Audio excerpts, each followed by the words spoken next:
Oi, gente! A gente tá no primeiro dia do nosso projeto de leitura e estamos no primeiro capítulo do primeiro livro, que é João.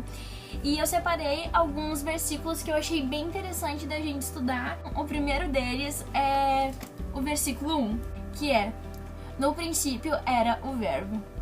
No começo de todas as coisas, antes da criação, antes da humanidade ser criada e todo mundo, Jesus, ele não tinha um corpo humano como nós temos.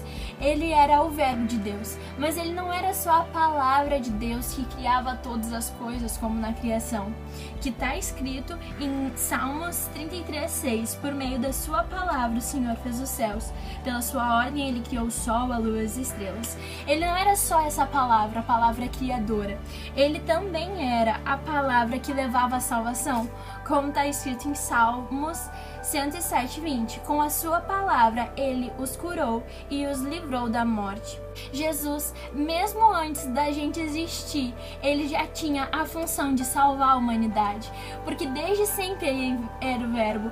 No princípio era o Verbo, e o Verbo sempre foi aquele que criava as coisas, mas também aquele que levava a cura e livrava da morte, aquilo que Jesus fez na cruz.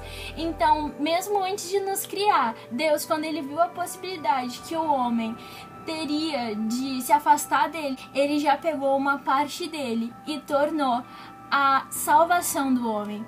Quando ele viu a possibilidade do nosso erro, ele já se tornou o conserto, ele já se tornou o nosso plano de redenção. João 1,14. Aquele que é a palavra tornou-se carne e viveu entre nós. Vimos a sua glória, a glória do unigênito vindo do Pai, cheio de graça e verdade. 18. Ninguém jamais viu a Deus, mas o Deus unigênito que está junto do Pai o tornou conhecido.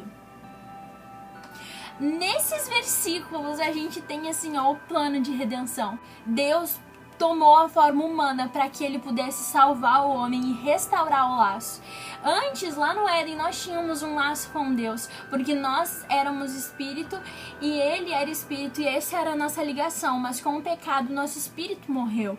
Porém, no plano de redenção, o Deus invisível se torna visível, tomando a forma do homem, para que houvesse uma nova identificação e Deus pudesse resgatar o que ele tinha com o homem.